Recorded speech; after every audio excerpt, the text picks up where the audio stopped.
आज हम सबसे पहले जन्म की बात करते हैं। मनुष्य के हाथ में जन्म लेना नहीं है। मनुष्य जहाँ चाहेगा वहाँ जन्म नहीं ले सकता है। जिस योनि में जन्म लेना चाहेगा उस योनि में जन्म नहीं ले सकता है।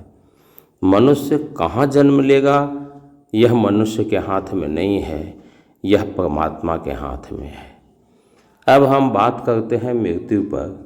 व्यक्ति अपनी इच्छा से मृत्यु भी प्राप्त नहीं करता है। वह जब चाहेगा तब मृत्यु को प्राप्त नहीं होगा। इसलिए जन्म और मृत्यु पर किसी भी मनुष्य का अधिकार नहीं है।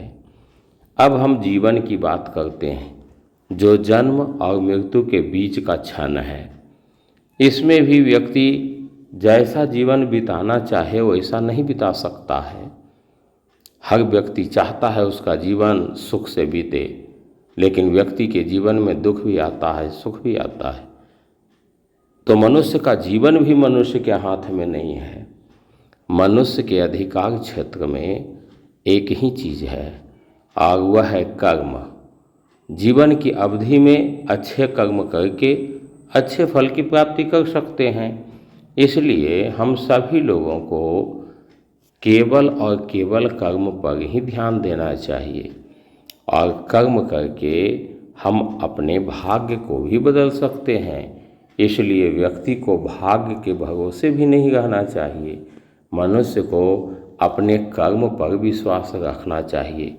आज बहुत सारे लोगों को मैं देखता हूँ कि वो सोचते हैं कि हमारा जीवन दूसरे से प्रभावित होता है।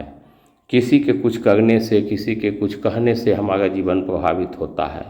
हाँ, यह तभी होता है जब हम उस पर ध्यान देते हैं। यदि हम अपने कर्म को अपने हिसाब से करते चलें तो हमारा जीवन केवल और केवल हमारे कर्म पर ही निर्भर करेगा, यह दूसरे से प्रभावित नहीं होगा।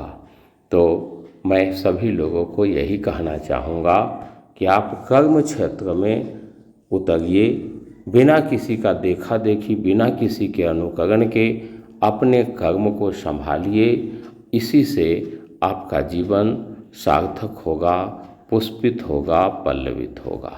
धन्यवाद।